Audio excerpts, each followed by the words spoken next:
గత కొంతకాలంగా కోరుట్ల పట్టణంలో కొంతమంది వ్యాపారవేత్తల్ని చంపేస్తానని బెదిరిస్తూ బలవంతం వసూలుకు పాల్పడుతున్న విత్తనాల నాగరాజు అనే వ్యక్తిని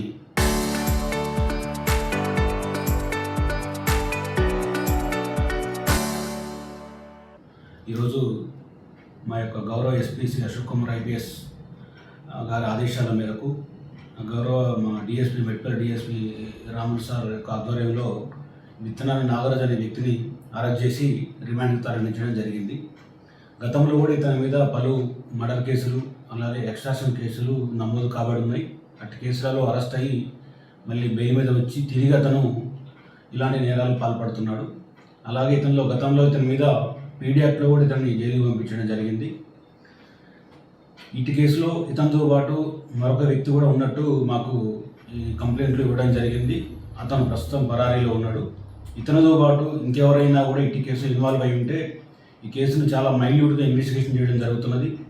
ఇటు కేసులో ఎవరెవరు ఇన్వాల్వ్ ఉన్నా అతని అసోసియేట్స్ కావచ్చు, ఇంకెవరైనా ఉంటే కూడా వాళ్ళందరి మీద కూడా చట్టరీత్యా చాలా కఠిన చర్యలు తీసుకోబడటం జరుగుతున్నది. ఎట్టి పరిస్థితులలో కూడా ఇలాంటి బలవంత వసూళ్లకు పాల్పడే వ్యక్తుల్ని చట్టరీత్యా వదిలిపెట్టబోము. తప్పకుండా కఠిన శిక్షలు పడేలా వాళ్ళ మీద కేసులు నమోదు చేసి అందరినీ కూడా అరెస్ట్ చేయడం జరుగుతున్నది.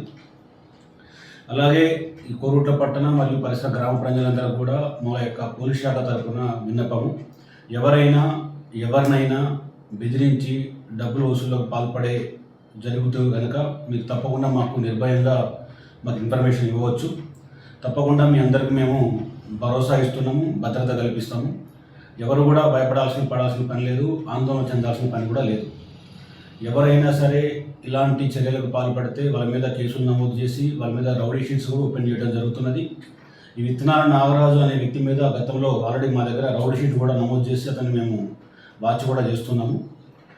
మీ అందరికీ ఒకటే చెప్పదలుచుకున్నాము, ఏ ఒక్కళ్ళైనా సరే ఎలాంటి అసాంఘిక కార్యకలాపాలకు పాల్పడినా, చట్ట వ్యతిరేక కార్యక్రమాలకు పాల్పడినా కూడా అతను కానీ అతని అసోసియేట్స్ కానీ ఇంకెవరైనా ఉన్నా కానీ అందరినీ హెచ్చరిస్తున్నాము. అతనికి సహకరించిన, అతనితో కమ్యూనికేషన్ కలిగి ఉన్నా కానీ వాళ్ళ మీద కూడా కేసులు నమోదు చేసి చర్యలు తీసుకోవడం జరుగుతుంది.